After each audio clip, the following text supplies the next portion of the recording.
Can you believe this circus? Ms. McBirth throws down the gauntlet, accusing Ms. Jackson of slinging mud on social media by calling her family deadbeats, which sparked a $1,000 defamation lawsuit. The courtroom's buzzing with tension now, setting us up for a roller coaster of a session. Just wait, the plot thickens. You petitioned the court for a DNA test to prove your son, Kakitho Hughes, is not father of Ms. Jackson's 2-year-old son, Elijah Jackson. Furthermore, you're suing Ms. Jackson for $1,000 for defamation of character because you claim she posted comments on social media claiming you and your family are deadbeats. Just when you thought it couldn't get spicier, Ms. McBirth doesn't hold back, slamming Ms. Jackson with labels like trash, trouble, trifler, and fervently denying the paternity of the child based on looks. Her fierce disdain sets the stage for some fiery exchanges. Buckle up because the fireworks are just getting started. So, Ms. McBirth, why do you believe your son's not the father? This woman is trouble. She is trouble with a capital T. I call her the 3 T's. Trash, trouble, and trifling. That's what she is. The little boy looks nothing like my son, any member of my family. Did that just escalate quickly, or what? In a bold move, Ms. McBirth presents a photo to the court claiming there's zero family resemblance to the child in question. She's standing her ground hard, making clear she sees no biological connection. Get ready, because the tension is about to soar even higher. A photo of your son and the child in question, Right. and you say the child looks nothing like your son. That baby white as snow. There's no way that could be my grandchild or my son's baby. He has no features like none of us. Nobody in my family look like that. And just by looking at this child, you've determined and said to yourself, He's I do not believe that's my grandchild. That can't happen. There's no way. Hold on to your seats, folks. The courtroom turns into a verbal battleground as accusations of promiscuity and deceit are hurled at Ms. Jackson. Ms. McBirth and her camp are adamant. No way is that child related to them. They're painting a picture of Ms. Jackson that's anything but pretty. Strap in. The drama's about to dial up. All she has done, she's been trying to put the baby on us. Yeah, you have. Don't sit up and She act like you forced haven't. it, but the thing about her She's trying to push that baby. That ain't mine. I didn't sleep with her. When you say she's trying to push the baby on you, what do you mean? She wants me to acknowledge that that child is my son. That's not gonna happen. No, I think she's more so upset. Tell me about the first time you met Elijah. I seen him at the doctor's office where I was taking his real children to the doctor. Whoa, did she just say that? In an emotional outburst, Ms. McBirth vents about being overwhelmed by numerous paternity claims linked to her son, reflecting her deep frustration with the whole messy situation. Her tirade really lays bare the toll it's taken. You think that was intense? Just wait for what's next. I'm sick of all these little hookers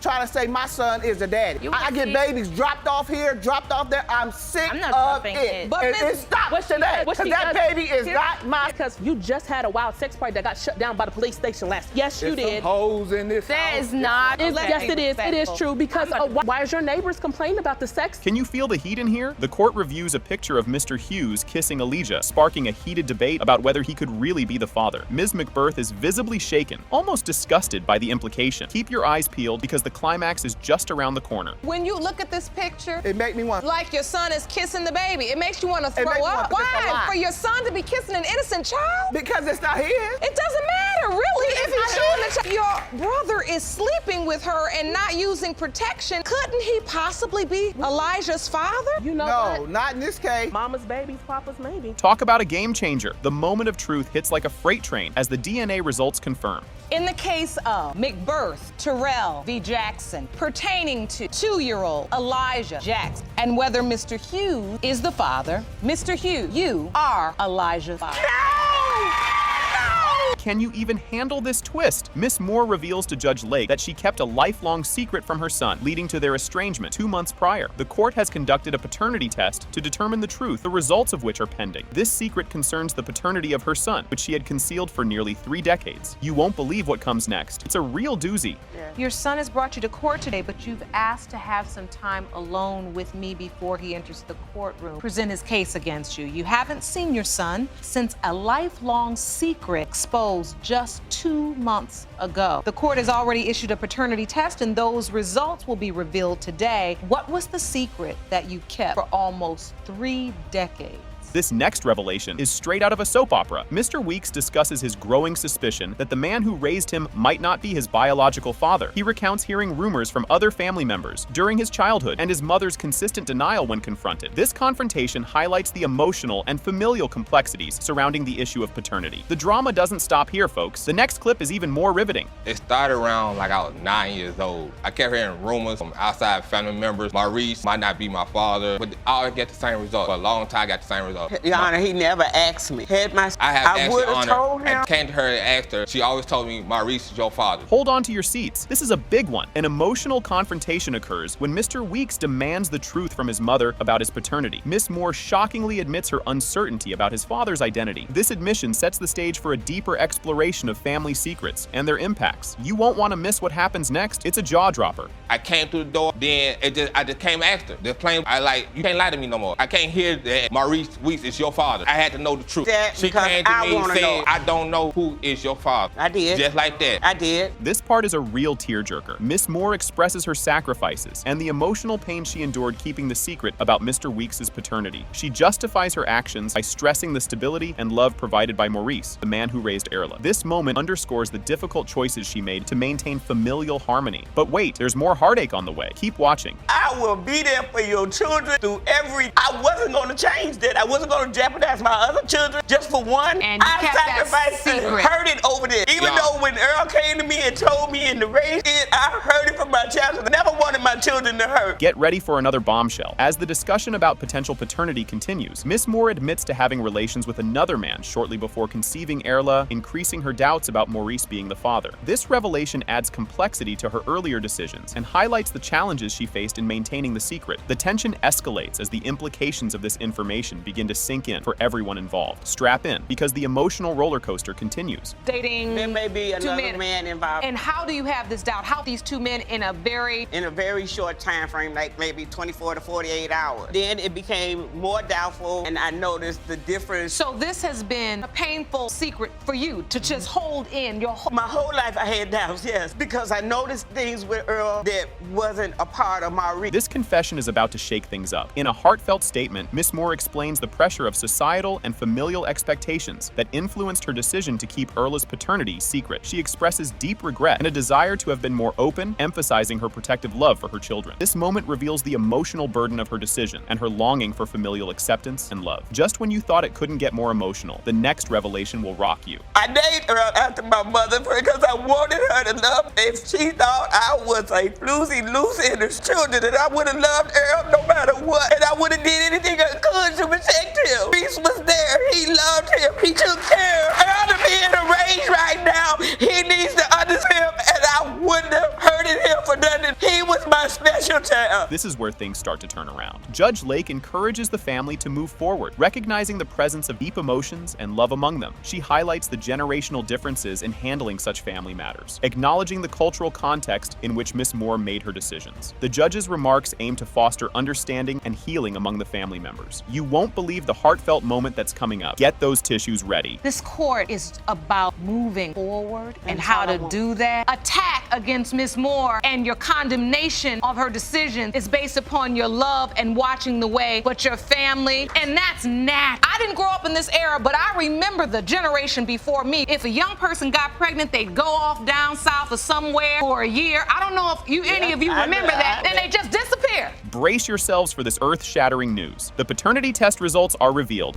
As it relates to Mr. Earl Weeks, man who has raised you for the past 29 years is not your biological father. Helper. Let's set the scene. Ms. Casey steps up with a bombshell. Ms. Casey, you say that for more than 25 years, your mother has told you that a deceased man who is listed on your birth certificate is your biological father. Hold tight, because this mystery is about to get a whole lot thicker. Ms. Casey, you say that for more than 25 years, your mother has told you that a deceased man who is listed on your birth certificate is your biological father. Yes, Your Honor. As we wade deeper into the drama, another contender enters the ring. Now, another man, Mr. Edwards, is claiming he is your biological father. Stay tuned. The plot is about to thicken even further. Now, another man, Mr. Edwards, is claiming he is your biological father. You say you are sure Mr. Edwards is not your daughter's father. In fact, you say you are 100% certain that a man named Otis Hawkins, who you claim was shot and killed, is in fact your daughter's biological father. Yes, Your Honor. The air is thick with tension, and Mr. Edwards throws his hat in the ring. And, Mr. Edwards, you claim that you and Ms. Ewing were still in a sexual relationship at the time her daughter was conceived, and hope to prove that you are indeed Ms. Casey's biological father. Brace yourselves. The emotional fireworks are just beginning. You claim that you and Ms. Ewing were still in a sexual relationship at the time her daughter was conceived, and hope to prove that you are indeed Miss Casey's biological father? Yes, Your Honor. Ms. Casey takes the floor, and it's heart-wrenching. Actually, it's been hell,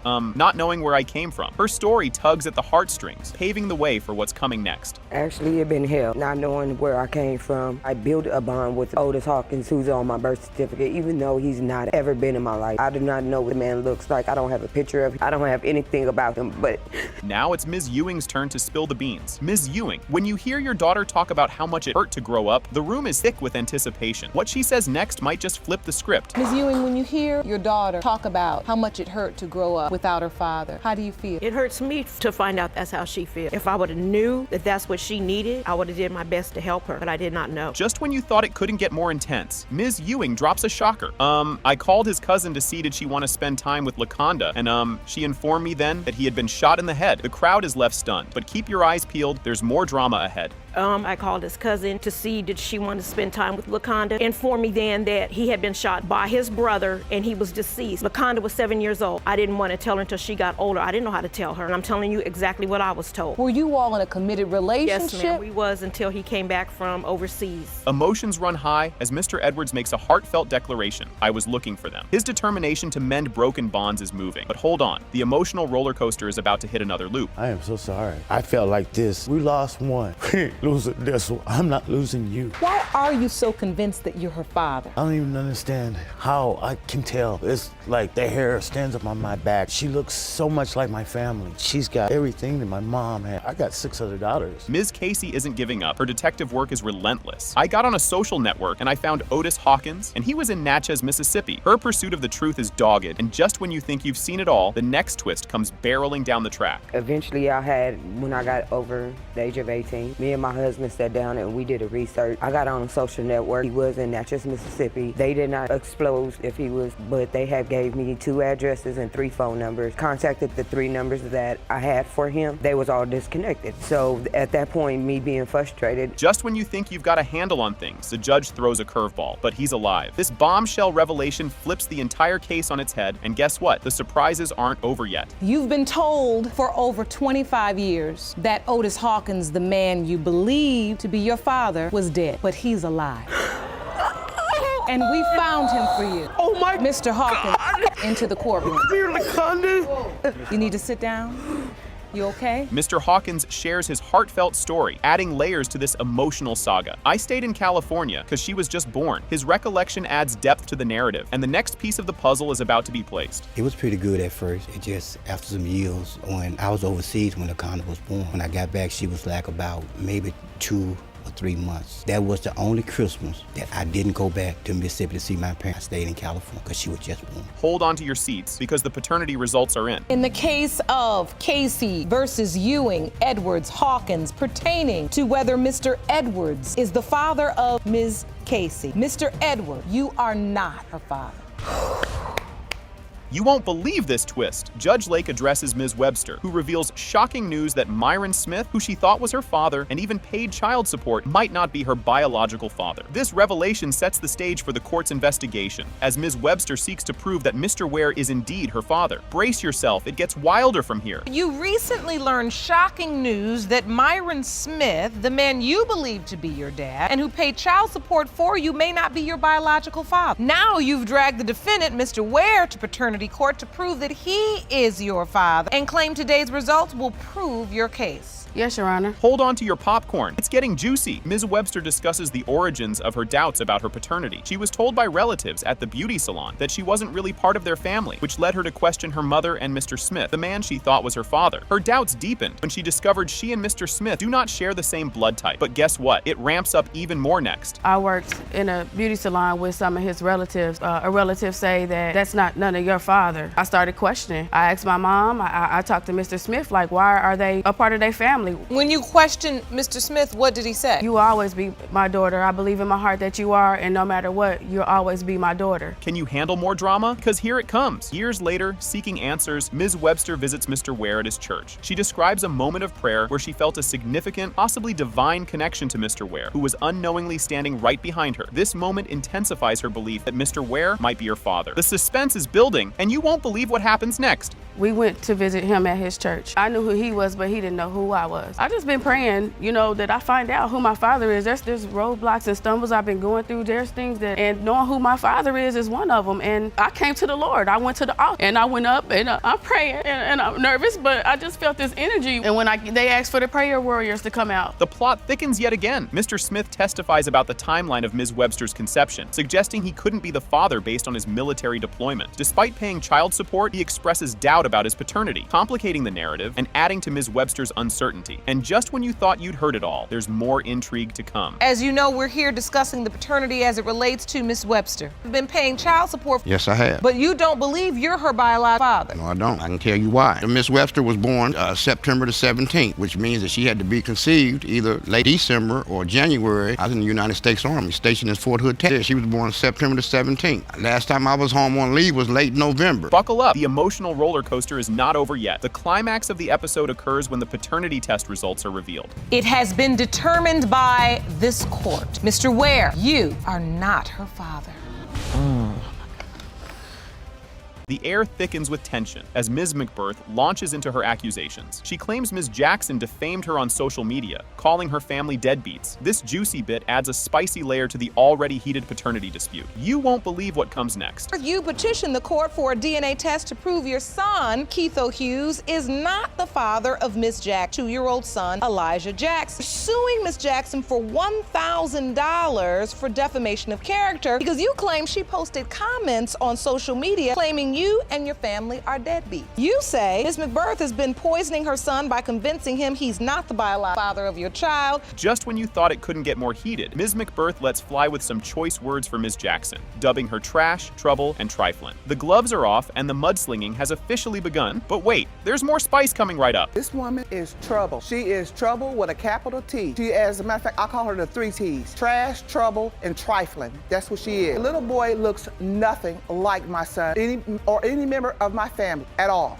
Things get real as Ms. McBirth whips out a photo, claiming the kid bears zero resemblance to her son. She's determined to prove that her son isn't the father of Ms. Jackson's child. Buckle up, as Ms. Jackson's comeback is just around the corner. This is a photo of your son and the child in question, Right. and you say the child looks nothing like your son. That baby white as snow. There's no way that could be my grandchild or my son's baby. He has no features like none of us. Nobody in my family look like that. And just by looking at this child, you've determined and said to yourself, I do not believe that's my grandchild. That can't happen. There's no way. Ms. Jackson fires back, defending her child's paternity with a passion, suggesting that looks can be deceiving, especially with kids. She's not just going to sit back and take these accusations. The tension builds. Grab your popcorn for the next part. Obviously, you have a different opinion. So why do you think she's in so much doubt over your child? I have no idea, to be honest. Maybe because he is so white. Because he all the white. He ain't got no black in here. Everything I see got powder puff on it. I don't see no chocolate nowhere, okay? No, ma'am. Whatever.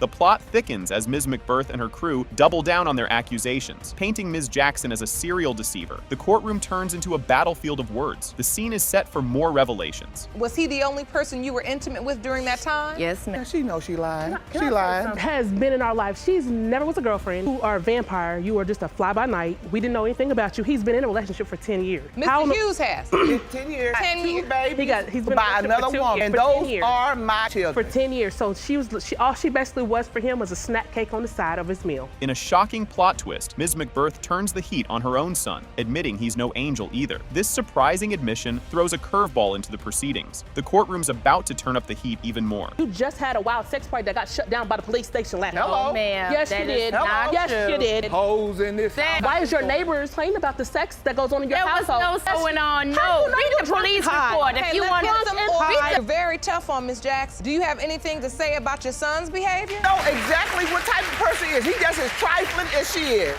Judge dives deep, questioning if another twist in the family tree could explain the child's paternity. Could there be another potential dad in this tangled web? Things are about to get even messier. For your son to be kissing an innocent child? Because it's not his. It doesn't matter, really, if he's showing the child love. It's not his. Brother is sleeping living with her and not using protection, couldn't he possibly be Elijah's father? Not in this case. Like the old saying goes. No. Ms. Jackson lays it all out, trying to clear the air about who the daddy might be. With a timeline that could rival a soap opera plot, she's standing her ground, but the true test is just moments away. Were you having your son Elijah call someone else daddy? No, man. When he sees somebody like, my son sees somebody, because he's not, I mean, he's around, but he's not there every day. And so when my son sees like a tall, light-skinned guy with a head on, he's like, no, that man was black. no, that man was no. black as my mom. You liar. You were, wait, call someone else daddy, or you were? He knows when he sees him, he knows, oh, daddy, he knows that's his daddy. As we edge closer to the big reveal, the anticipation in the courtroom is palpable. Everyone's on the edge of their seats waiting for the DNA results that promise to blow the lid off this family pot. The moment of truth is about to drop. And whether Mr. Hughes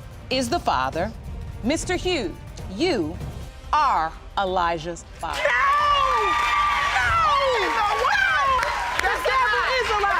That's not true. What did you do?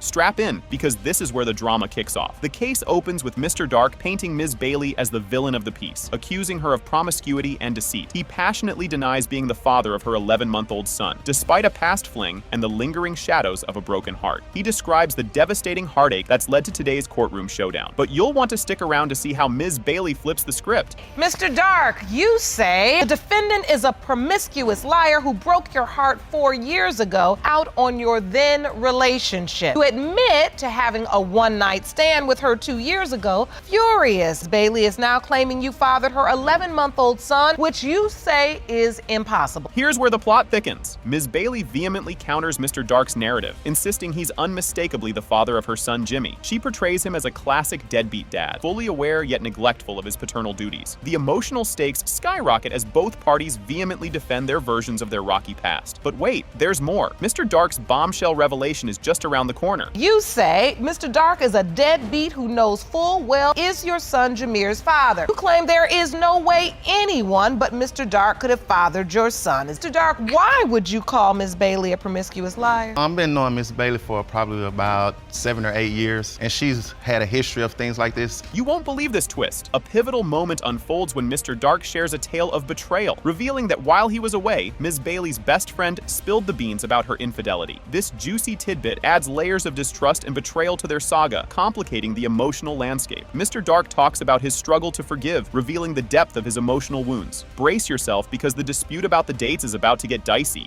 What happened to your relationship with Ms. Bailey at that point? I tried to work past it, again, because of the things that we had already discussed, of us being a family and us trying to work things out, possibly us getting married or whatever the case may be, but I tried to work it past for about approximately a year or so. How is it you came back together? Because Jameer is 11 months old. We never stopped dealing with each other along the way. Even though we separated, we still occasionally seen each other every 2 months, 3 months or so. Get ready for some detective work. The courtroom turns into a scene of a math puzzle as they dive into conception dates and past encounters. Mr. Dark meticulously argues that the math just doesn't add up. Challenging the timeline, Ms. Bailey presents with precision and skepticism. This critical analysis raises serious doubts about the paternity claim. Up next, Mr. Dark explains how deeply he's been involved in Jimmy's life, despite his reservations. Seen each other and had sex, or Yes, just seen ma'am. each other Still and was said having hello? unprotected sex sometimes, yes, ma'am. You kept having sex until 2016. It was like early March. you have sex and you didn't use protection. No. ma'am. When was Jameer born? November 13th. And you're saying the last time you were really intimate was around, if Jameer's birth date is November 13, 2010. You'll want to see this emotional roller coaster. In a heart-wrenching recount, Mr. Dark details his involvement in young Jimmy's life, even amidst swirling doubts about his paternity. He shares touching moments from the hospital and his ongoing engagement in the child's life, showcasing a conflict between his heart and his doubts. This poignant moment sets the stage for yet another twist. Ms. Bailey's complicated history with paternity is about to come to light. I'm sorry? And she I had had early. him early. Like, I was due November 30th. Oh, what a 30th. So what you're saying, Mr. Dark, is this doesn't add up. No, ma'am, no kind of way. Because you weren't intimate until the second week of March. And the first week, around the 6th or 7th of March. with the calculation and the date she's using, Mr. Dark, you're saying this pregnancy would only been 8 months pregnant when you Yes, all ma'am. were intimate in She March. had to be already pregnant.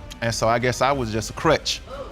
here's where history seems to repeat itself. We learn about Ms. Bailey's troubling pattern with paternity disputes, revealing previous instances where fatherhood was questioned among her children. This backstory adds a rich layer to her character, suggesting a cycle of similar challenges. As this bombshell sinks in, keep your eyes peeled. Mr. Dark's current girlfriend is about to throw another wrench into the works. Were you intimate in February during the window of conception we outlined between February 17th to February 24th? Both of you said no. So, Miss Bailey, I must ask you respectfully, who were you intimate with during that time? No one. I haven't had sex in February. No one. Was the baby a full-term baby? Yes, he was. Things are heating up. Wait till you hear this. Mr. Dark's current girlfriend steps up to the stand, adding her own twist to the tale with claims about her own pregnancy and doubts about Jimmy's resemblance to Mr. Dark. Her testimony shakes up the courtroom, injecting new opinions and emotions into the already turbulent proceedings. And just when you think it can't get more intense, much anticipated DNA results are about to drop. Thank you for joining us. You are what relationship to Mr. Dark? I'm his current girlfriend and I'm pregnant with his child. What would you like to tell the court? Well, first, in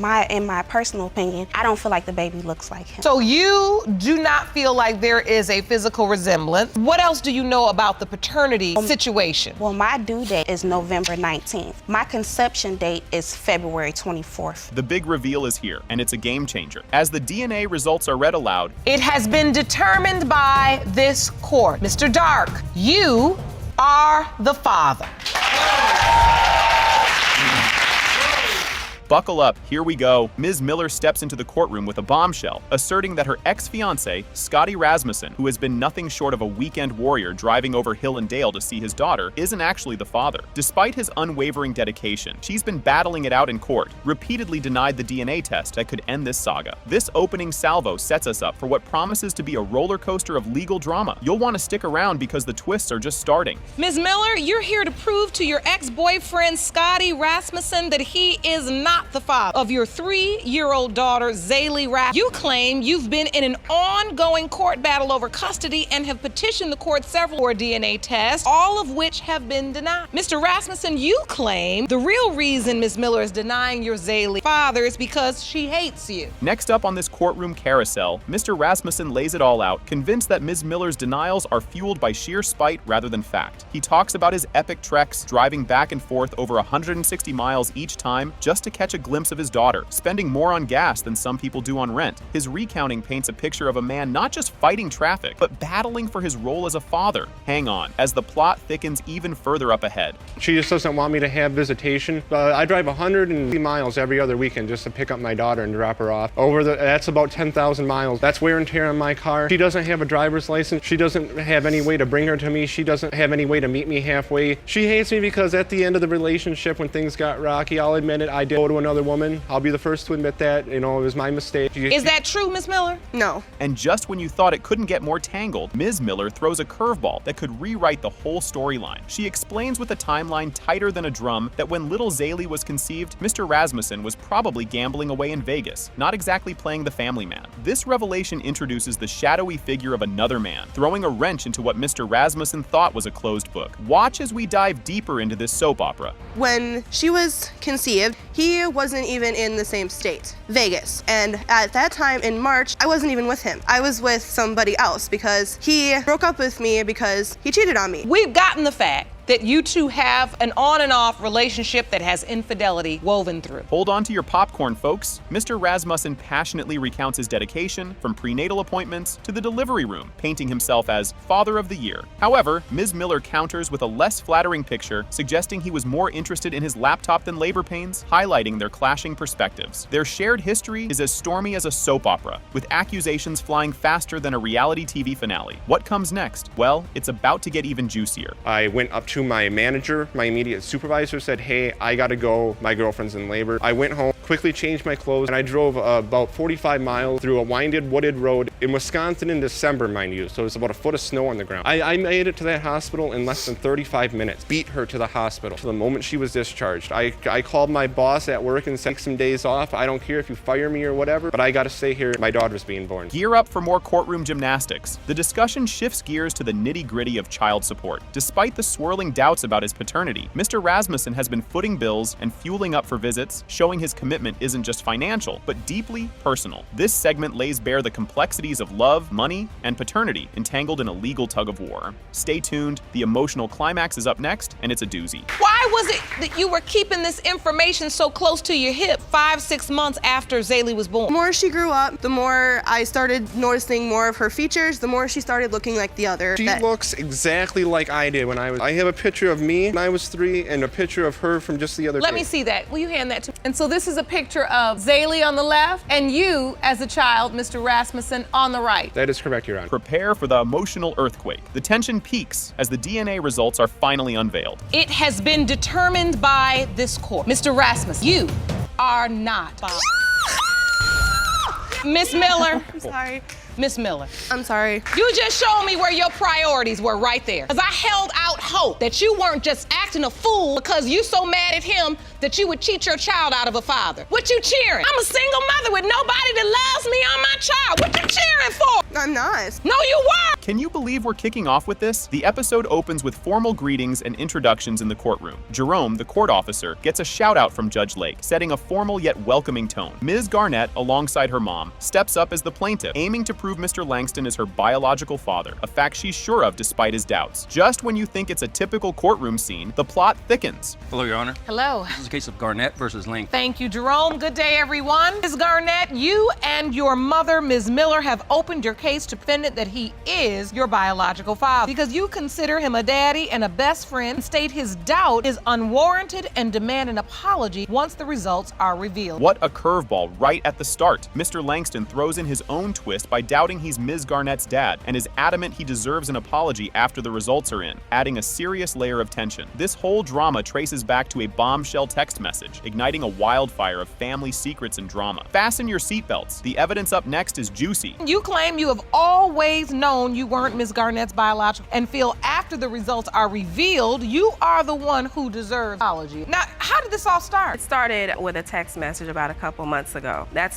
wasn't the very beginning, but this is why we're here. It's brought us here, and this is the evidence that I brought in today. Did that just happen? Ms. Garnett dives deep, sharing her struggle to connect with Mr. Langston, exposing his cold shoulder and a mysterious text that hinted at hidden family skeletons. This charged moment highlights her need for closure and the tangled webs within their family tree. Get ready, because the emotional thermostat is about to go up a notch. Almost 2 years of reaching out to my father after visiting him in 2000. I pleading to get him to respond. He wasn't responding, and he finally responded with this message. So I think your mother blanked me and you about your birth father being me. He was missing around when you. I don't want to keep causing you pain, but I have mixed feelings about it. Talk to your mother and find out the truth. This part is a doozy. A major turn happens when Mr. Langston admits to a nagging suspicion about not being the father ever since Ms. Garnett was born, sparking questions about why he pulled back emotionally. Ms. Garnett reminisces about their close bond, which was mysteriously disrupted, leaving her confused and heartbroken. Stay tuned. The next part tugs at the heartstrings even more. Well, I wasn't talking to her like I normally do. Why? Because I was just harboring this that I had read from the beginning, that she's not my daughter. I had it read from the beginning when she was born. Yeah, I did. Ms. Garnett, you grew up as a daddy's girl. You say he's your best friend. He's always been my dad. I've always known him to be my dad. When I became around 21 years old, that's when we started really becoming close.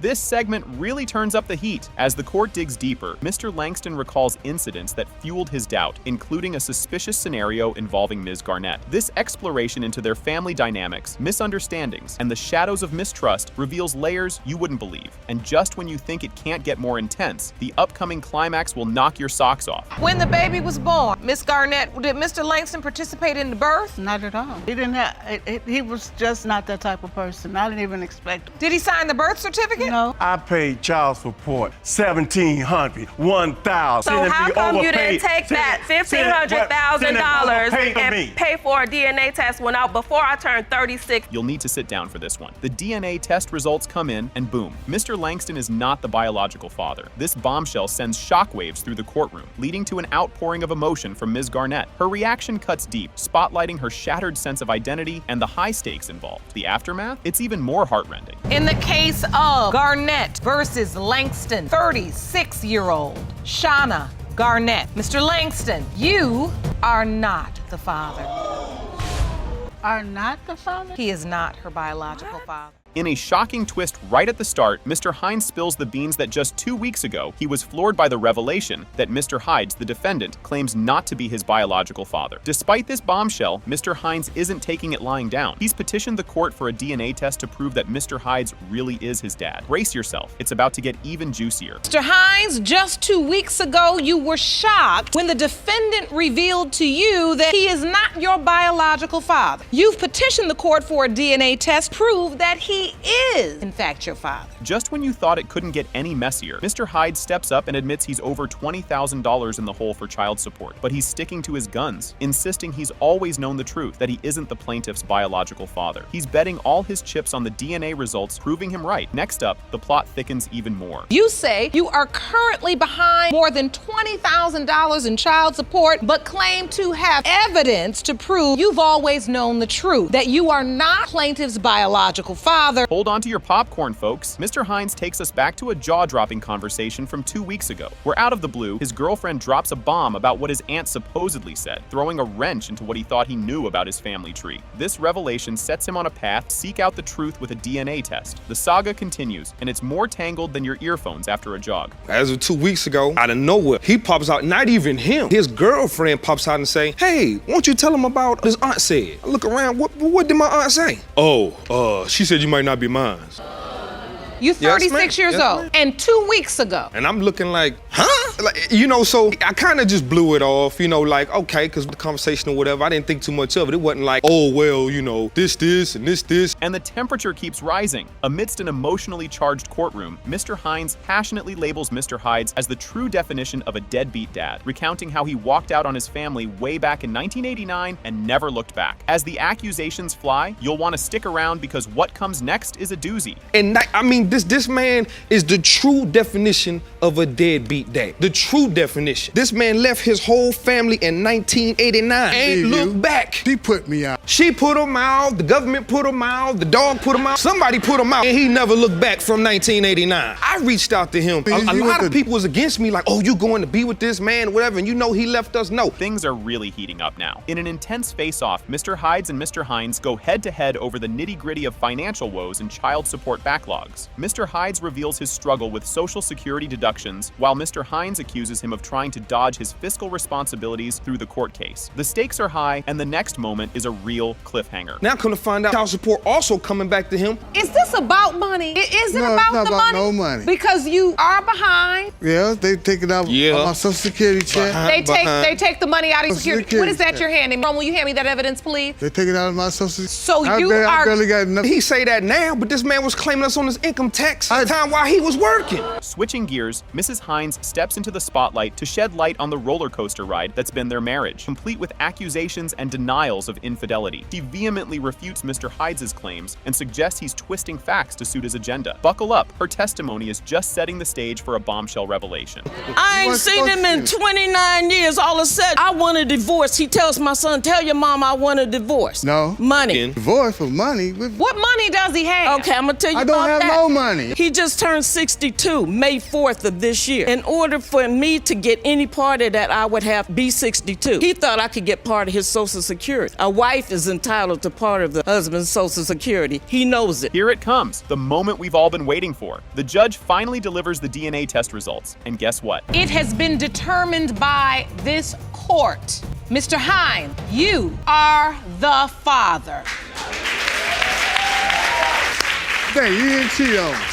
Can you handle this? Miss Ramos is in court to prove that Mr. Edwards is the father of her 1-month-old son, Xavier. She claims that after she announced her pregnancy, women Mr. Edwards was secretly cheating with started denying his paternity. Just wait until you hear Mr. Edwards' side of the story coming up. You are in court to prove that your ex-fiance, Mr. Ed, fathered your 1-month-old son, Xavier. You claim that after sharing your news that you were pregnant with his baby, women he was cheating with started coming out of woodwork trying to convince him he's not the dad. dad. Hold the phone, things are heating up. Mr. Edwards firmly denies being the father, suggesting the paternity claim is complicated by changed due dates and Miss Ramos's own infidelities. He hints at a bombshell witness meant to support his case. Strap in, because Miss Ramos is about to drop some truth bombs. You say there's no way you are the father and claim the plaintiff up her due date to cover up her own infidelities. You say you brought a bombshell witness who will and seal your case. Did that just happen? Miss Ramos recounts the history and dynamics of her relationship with Mr. Edwards, describing a pattern of cheating and a rocky on and off engagement. This backstory provides context for the paternity dispute. Watch out, the accusations are about to fly. But then that's when he started doing the cheating from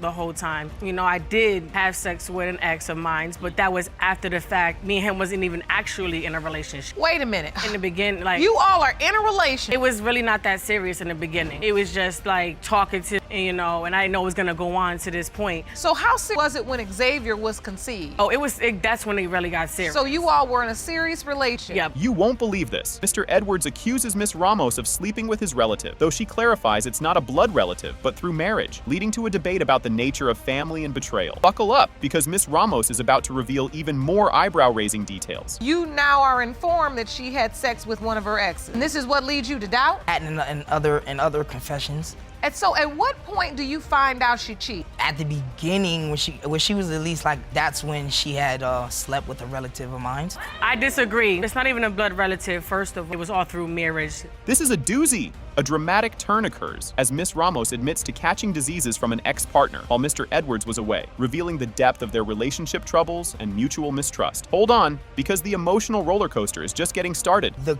relative of mine is the person that she slept with when she was about a month. The story was that she was asleep and he was going in and out of her. That right there was the story that I was told. Wait a minute. Mr. Edwards testified that you told him you were sleeping and someone had sex with you, but you slept through the entire thing? No, Ben broke up with that ex in June, a whole month before he even got reunited. Grab your popcorn. Here's a real tearjerker. Despite doubts about paternity, Mr. Edwards was present at the hospital, showing emotional involvement during Xavier's birth, captured in photographs that suggest a deeper bond. The plot thickens in the next segment, so stay tuned. I have proof right here, Honor, with him being at the hospital with this big smile on his face. I'd rather that you not come to the hospital than coming to the hospital and playing as this role if you're gonna doubt. You presented the court with pictures. Yes, I have. Beautiful pictures of it looks like a couple's welcome their baby into the world.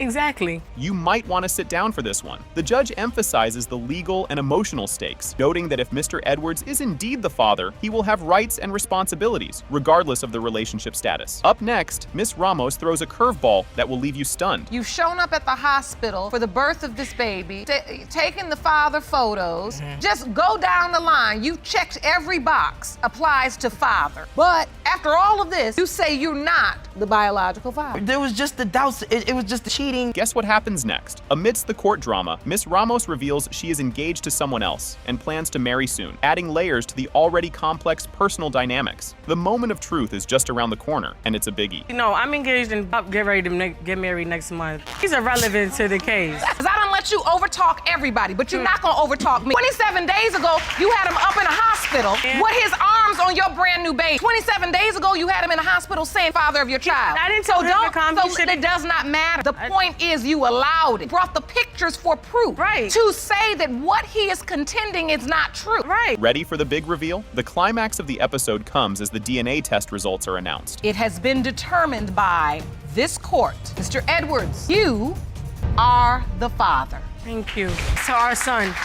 I want you to apologize to him. Can you believe what just unfolded? Mr. Threlkeld steps into the courtroom with a bombshell, revealing his marriage is hanging by a thread. He shares that during his time overseas, his wife wasn't exactly playing the loyal homebody, but instead was out with other men. He's not even sure if he's the dad of their little one, Liliana, and has asked the court to step in with a paternity test. Just when you think it can't get more shocking, stick around. You have entered this courtroom with a marriage on the brink of divorce. You state that while you were out of the country serving in the military, your wife wife dated around town with other men. And she has admitted to cheating multiple times. Are not sure if you are the father of her third child, 18-month-old Liliana. This next part is absolutely wild. Mr. Threlkeld spills the beans about how he discovered his wife's side activities while he was deployed in Afghanistan. His buddy tipped him off, leading to a frantic online confrontation that got cut short by a base attack, plunging him into weeks of uncertainty. The drama ramps up from here, so don't go anywhere. I was overseas in Afghanistan, and I was at up in the Northeast. A soldier of mine came up to me and tapped me on the boot and said, "Hey, I need to go outside. We need to talk right now."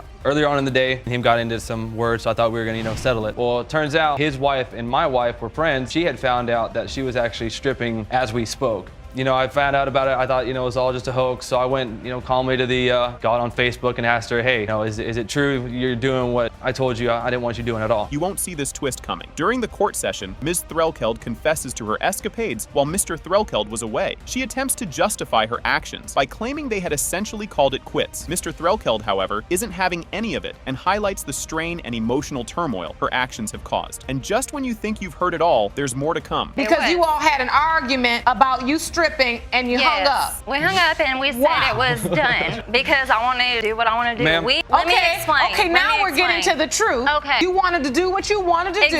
You wanted to because strip. we got married too young. Well, I needed to She wanted to be a hooker in training, will so you she'd just start let stripping? me talk? Well, no, See, this the is reason what I why have I'm to deal asking with. is because I really want to know. He's always calling me. Get ready for the showdown. In a heated moment, Mr. Threlkeld confronts his wife about her ongoing communications with other guys. He finds out she's been dialing up one number a bit too frequently and decides to confront the mystery man, confirming his worst fears. Brace yourself. The next part is a doozy. So you're riding down the highway. Yeah, she has her phone. I was wondering who saw the guy. She hadn't fully admitted that she's been seeing this guy. And as I was looking through it, there was a number that she'd called like 13 times. And he answers the phone, "Hey, I said, who is this? Are you the one that's my wife?" He said, yes, I've been. And now her defense, she starts laughing, saying, "Ha, I knew he was just going to say that. He's just saying that." And it was ridiculous. I mean, that was just the only defense. So when he calls the guy on the phone, you deny it. Yeah. Things are about to get even spicier. Nearing the episode's climax, Mr. Threlkeld pushes for a lie detector test to clear the air of lingering doubts about his wife's loyalty. Their exchange reveals a slew of past deceptions, including a fling with a photographer that Ms. Threlkeld met during her cosmetology school days. You're not going to want to miss what's coming up next. Asked your wife to take a lie detector test point. Am I correct? Yes, ma'am. Before she came back, I said, "Look, obviously the path we're going down right now isn't a good one. Either it's a go or no go. My insecurities, I'd like you to take a lie detector test." She kept saying, "Oh, yeah, that's fine. I'll do it. No big deal." But when it comes closer to, she starts, getting nervous. I could start telling from body language and, tone of her voice, she was getting nervous. We don't need a lie detector test. She tells me straight out. What happened? She tells me straight out about the people that she actually cheated on me with. You'll want to sit down for this one. The big moment arrives with the DNA test results. Pertaining to 1-year-old Liliana,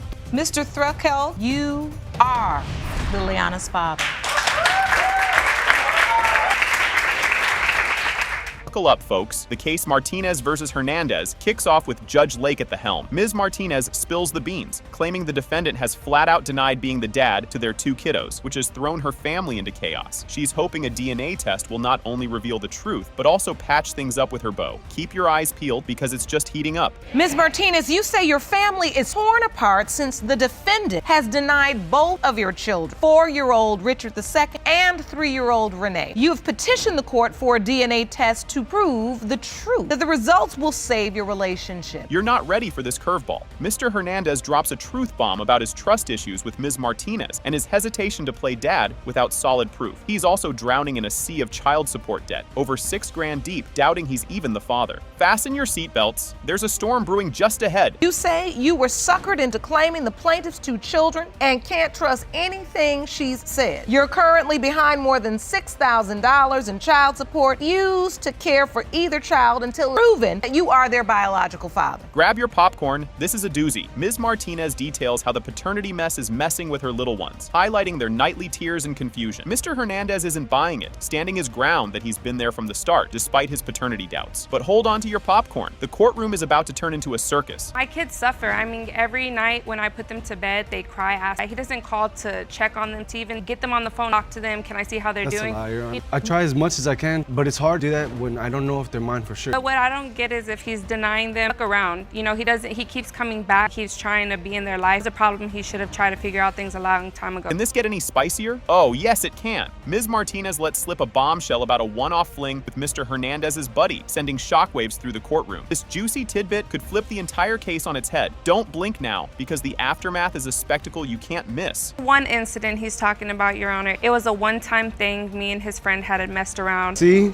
So you stayed with him? I don't know what I was thinking at the time, but I mean, and it's he been can't so long say that now. because even prior to that, I was always told him I didn't want to be in a relationship. He forced him, please be with me. So every time I would have relations with other people, I would tell him. She sleeps with me. I would tell him and I would say, hey, you know, I did have sex with somebody the night. And he would just sit there and he'd be like, I still love you. That's on him. That's not me. Strap in for this emotional roller coaster. As Mr. Hernandez recounts their rocky relationship and her recent scandalous confessions, the plot thickens with her sudden pregnancy announcement. He's in a whirlwind of doubt just weeks before she's due. The tension is palpable, and what comes next is nothing short of jaw-dropping. We were still on and off, right? I called her and she's like, I'm with this person. And I was like, okay. Next day I talked to her, she's like, okay, yeah, I did have intercourse with this man. I forgave her. She finds out she's pregnant. Is that you intimate with another man? Yes, I did have intercourse with him 3 times and unprotected that night. I told him about it. He still wanted to be with me. She lied about it. Him that we did it protected. I did at the time. Oh, the drama intensifies. In a pivotal moment, Ms. Martinez reveals that during her medical emergency, Mr. Hernandez was MIA, choosing his buddies over her crisis. She accuses him of heartless neglect while she was under the knife, an accusation he vehemently denies. Just when you think it's peaked, there's more drama around the corner. 2 girls at a bus stop and I had time to go smoked home with him while he's in my car while I'm about to have surgery. Is that true, Mr. Hernandez? No, Your Honor, that's a lie. So it's not. So you didn't show back up to the hospital in time. You got angry. And I said, that's why you're not the father. But once said that, Mr. Hernandez, then all your bells start ringing. Yes. Wait till you get a load of this. The court dives into the birth certificates, which Mr. Hernandez signed despite his swirling doubts. It seems he's caught between a rock and a hard place, wanting to believe he's the dad while also being pushed into a corner by Ms. Martinez. What happens next? The plot thickens, so stick around. Why would you sign the birth certificate? Because at the time... And you signed the birth certificate. Yes, Your Honor. For both of my kids that he denied. Do you have any evidence that reflects? Yes, I do, this? Your Honor. I'd like to see it. Ron, will you please hand me the birth certificate? This is the birth certificate for Richard Anthony Hernandez II. Yes. Under father's name, Richard Anthony Hernandez. Well, that at the time was, Your Honor, because, and I loved them very much, and it didn't matter because I loved her that much. The stakes are sky high now. The financial tug of war is laid bare as Mr. Hernandez confesses to lagging behind in child support, a whopping $6,000, while Ms. Martinez is hustling with multiple jobs to keep their ship afloat. The personal toll is enormous, and believe me, you'll want to see how this financial fiasco unfolds. He has so many doubts, but when it's time for me to say, hey, you got paid on Friday, I need this That's for the kids. He doesn't do nothing. Every time she but call he me, sure I has can beer, get it he for sure her. has cigarettes, he sure has what he needs. What I'm seeing with the both of you all know how to the other one's button and know how to manipulate the other one to get what you want. I mean, this is just painfully clear. Because you so consumed with doubt that you are downgrading and talking about children in their faith, but you still laid up with their mother. Prepare to be floored. The episode reaches its climax with the DNA test results finally out. It has been determined by this court. Hernandez, you are his father.